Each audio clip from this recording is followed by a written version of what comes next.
So let's talk about doing a JV partnership with another wholesaler. Doing a JV is going to be the quickest, fast track way to be successful in wholesaling. 10 years ago, when I started wholesaling, I partnered up with somebody. Now, I had experience as a realtor, as a mortgage broker, rehabbing houses, and all that stuff. But when I was getting to wholesaling, it was something that I wasn't familiar with, right? I knew the concept, but I was unsure. I'm like, will this work? Do I know everything that I need to know? So I was driving down the road one day and I saw a sign on a phone pole. It said, "We buy houses cash." So I grabbed the number and I called it and I said, "Hey, are you a real estate wholesaler?" And he said, "Yeah, I am." And so I started talking to him. I said, "Hey, I want to get into this business. I'm curious, let me ask you some things." And we were talking, having a good conversation. And I said, "What would be great is if I could take you to lunch and just pick your brain. And I'll buy lunch and let's just go have a hamburger and talk." So I think it was the next day we went and had lunch and we ended up becoming JV partners. He was fairly new too. He was new to the business, but we drove for dollars together. We motivated each other. We planned and plotted and did all of our things, and we ended up getting a lot of deals together. And it was a key to my success. And I really think it would be the key to your success if you teamed up with somebody. You can team up with somebody that's more experienced, or you can team up with somebody that's where you're at. Because even if it's somebody that has no experience, you're still going to motivate each other and it's going to be less scary doing it with somebody. So I always recommend JVing. Now, you don't have to call a sign on a phone pole. You can go to meetup groups, real estate meetup groups. You can talk to people. You can find other wholesalers that you click with, invite them to lunch, and say, "Hey, let's team up." You can find somebody that's got a lot more experience and you can say, "Hey, will you kind of guide me through this, right? Tell me how to market, tell me what to do. I'll do it. And when I find a deal, kind of help walk me through it. Maybe go out, excuse me, go out and meet the seller with me, help me with the contract, help me with the negotiation, and I will split the deal with you for assisting me. And maybe we can do that on my first 5 deals or whatever the number is, right?" It's a great way to get you over the hump because when you're trying to figure it out by yourself, it is tough. And if you're stuck and your wheels are spinning and you can't get any traction, maybe it's because you need to JV. Okay. So I've got a list here on ChatGPT and I want to go down through it and talk about JVing. Okay. So how and why wholesalers should JV on deals. Okay. Why you should consider it. Access to more deals. If you've built a buyer's list and they don't have a good buyer's list, then you can facilitate that, right? Partner with wholesalers who have contracts but no buyers, right? So they're going out finding the contracts, but you've taken the time to build a good buyer's list, and then you JV and you make money just because you took time building a buyer's list, okay? Leverage bigger buyer lists. If you don't have a buyer, but your partner does, then right? Then you can move your deal quicker. Because when you get something under contract, the clock's ticking and people go put it on Facebook groups and all this stuff, but that's very ineffective. What you should do is already have a buyer's list or have a partner that has a buyer's list, know what those buyers are looking for, and then you go out and look for those types of properties. So when you put it under contract, you can move it quick, okay? Like I just said, close deals faster. More connections mean quicker transactions. You get paid quicker. If you've got a good buyer, a good cash buyer, they can close as soon as title's ready. So a week, 2 weeks, 3 weeks, whatever it takes to get the title done. And then boom, you get closed and you get paid. All right. Split the work and marketing costs. Less effort, same profit. Again, when I teamed up with another wholesaler, we drove for dollars together, and it made it so much more efficient because one of us would drive, the other one would hop out every time we saw a vacant house and go tape a note on the door, right? And we'd take turns. He would drive and I would drive. He would drive and I would drive. And we could crank out a ton of houses. But you could do the same thing with anything. You can split a subscription to PropStream or Deal Machine. You can share a CRM. You can drive for dollars together. You can, market and make cold calls together. So there's a lot of things that you can do with a good partner that helps you split the cost of wholesaling. And great for beginners, right? So if you can team up with somebody experienced, like I said, that, when you find somebody that's ready to sell, you can move through that deal a lot quicker if you can call somebody and say, hey, I've got somebody interested in selling. Can you go meet them with me? Can we go meet them tomorrow? And then they can walk you through the process, right? So they're mentoring you, but you're going to give them half the money for mentoring you. And it's going to make it so much easier because, a lot of times a brand new wholesaler will get something under contract, then they'll screw it up because they do the wrong price. They just negotiate it poorly. They don't have buyers, whatever, and they end up not closing. So don't waste your time, trying to figure it all out, right? Team up with somebody, close on it, and make some money so you can keep doing it and you can stay in the business. All right, so how do we find JV partners? All right, connect through local wholesalers, through Facebook groups, REI groups, and meetups. Personally, I like local meetups. There's a lot of groups on meetup.com that you can, look for real estate investor meetings, and you can go, and they have a monthly or sometimes twice a month, and go and just network and connect with people. Honestly, I'd like to see you go to 2 or 3 of them in your market a month and just go connect. And that's how you start building relationships in this business. All right. You can do it on Facebook groups. But it's harder. It's you're not face to face. You're not talking. You're just, making messages back and forth. You can do it, but I would do it in local real estate groups, right? So don't just do a nationwide real estate group. Do a local to wherever you're at, Florida or Michigan or your city, and try to take it from Facebook to in person as quick as you can. Like I said, invite them out for coffee. Hey, let's go meet at Starbucks, have a coffee, talk about business, and see if we can work together and team up. All right, but that's a good way to find them, through meetup groups. And then you want to vet your partner, right? Ask them about their experience. Ask them about their deals. Make sure they have an actual contract if they're bringing a deal and all that stuff. But you make sure you click with the person. Make sure that they've been doing it, for a little while. Or if they're brand new, make sure that they have the same kind of goals and visions that you do, right? And you want to be cautious if it's somebody you don't know and you're easing into it. But slowly work with them more and more and build that trust and make a strong partnership. Use a simple JV agreement. Like when I was doing this, I just had, it was just a couple sentences really, just saying, hey, we're JVing on this deal, and you'd put the address in, and the split is 50-50. And then you give that contract, that JV contract to the title company when you're closing, or when you send the paperwork over, so they know at closing that you're both getting half of the deal. It's very easy to do. It's that simple, right? Just a 1-page, really simple. Hey, we're going to do this deal together. Or you can make up something that says, hey, we're going to do 5 deals together, right? Our first 5 deals, or just do it on a property by property basis, right? But lay that out.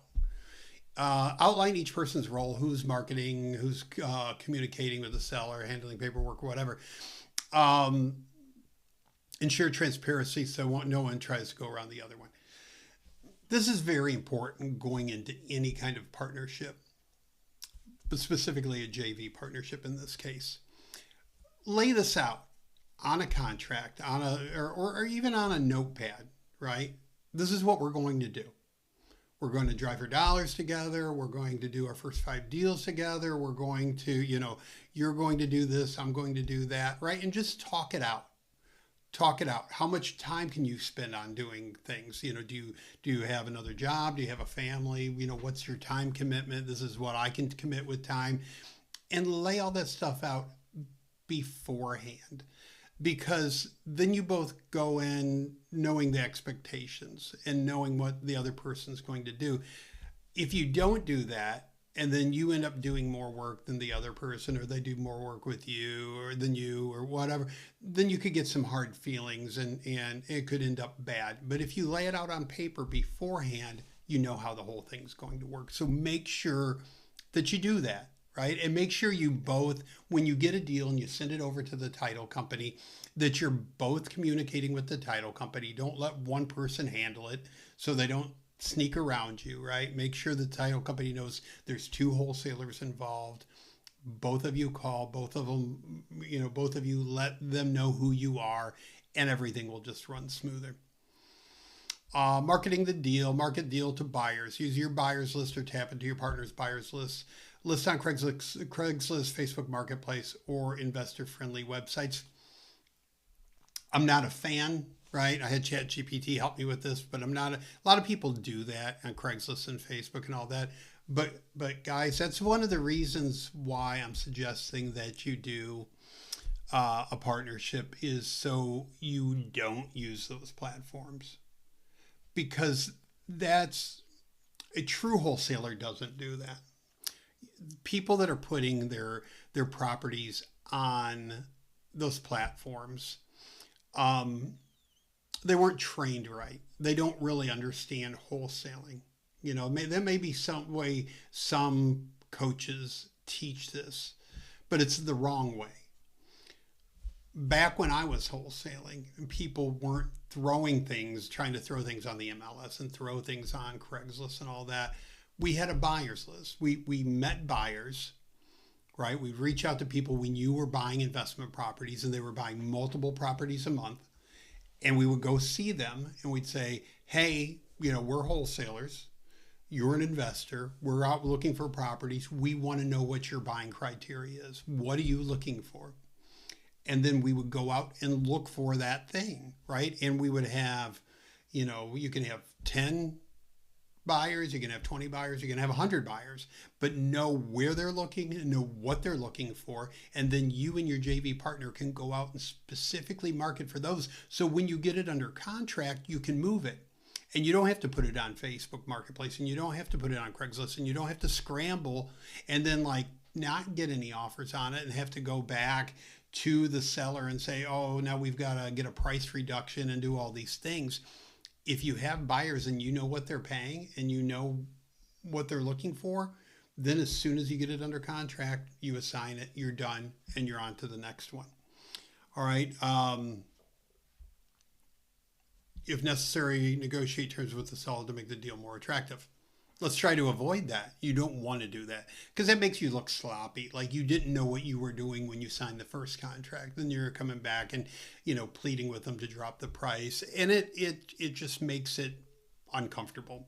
A lot of wholesalers, when they get into that predicament, they've got something under contract, they can't move it, they can't find a buyer.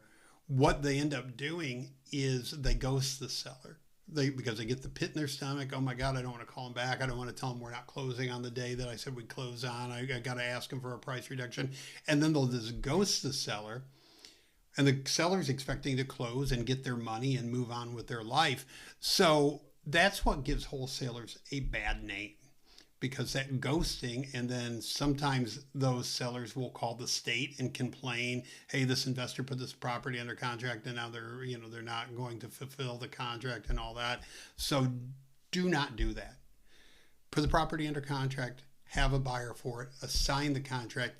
If you can't find a buyer, cancel the contract, right? Do it the right way.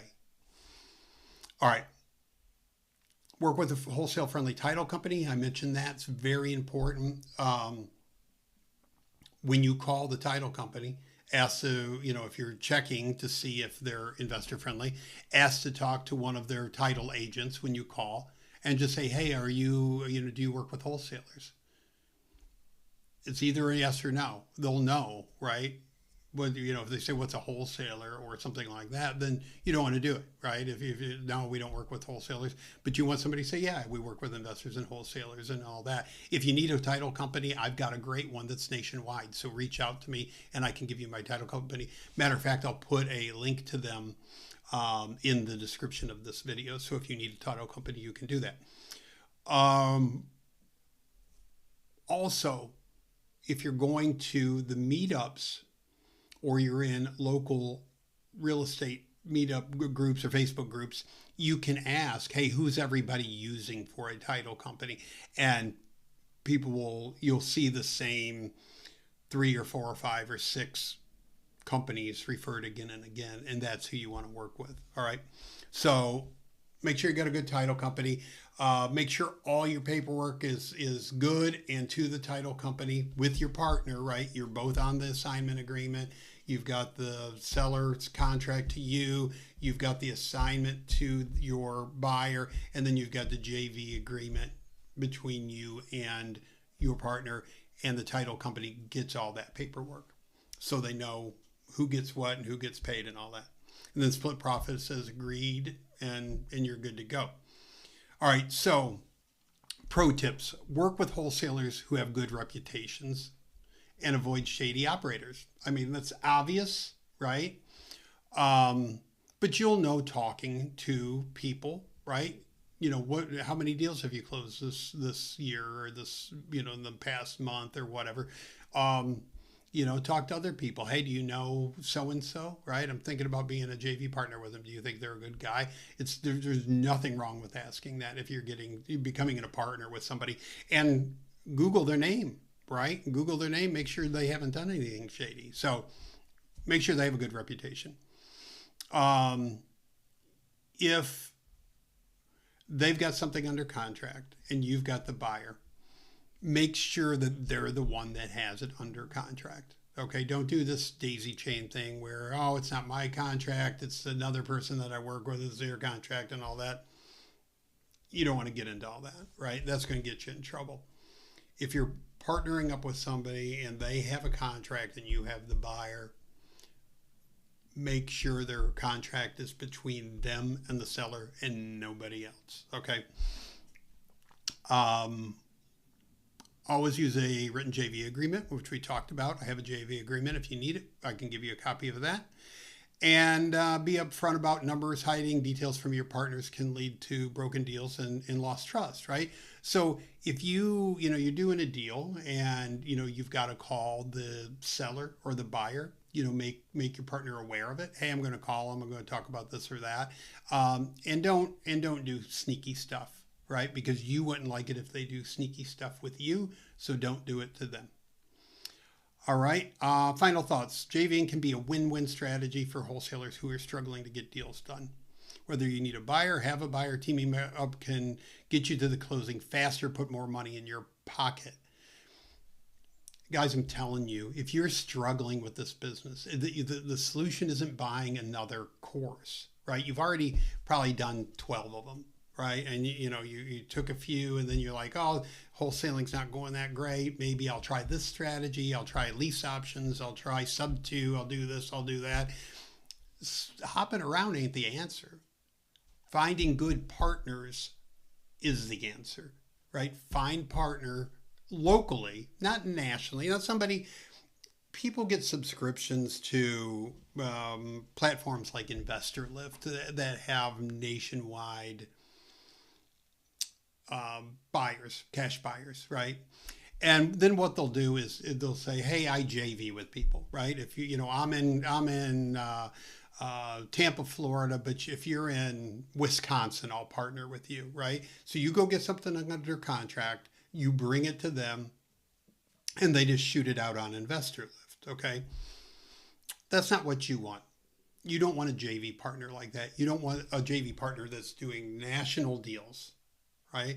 Find a JV partner locally that you can go have lunch with, that you can go work with, that you can go brainstorm with, all right? Not any of this internet, in another state, that kind of stuff. Find somebody locally, okay? If this video is helpful, I would appreciate it if you like and follow me here on YouTube. Comment and let me know what you think. Let me know if you have any questions, and I will put out another video very soon. Talk to you guys.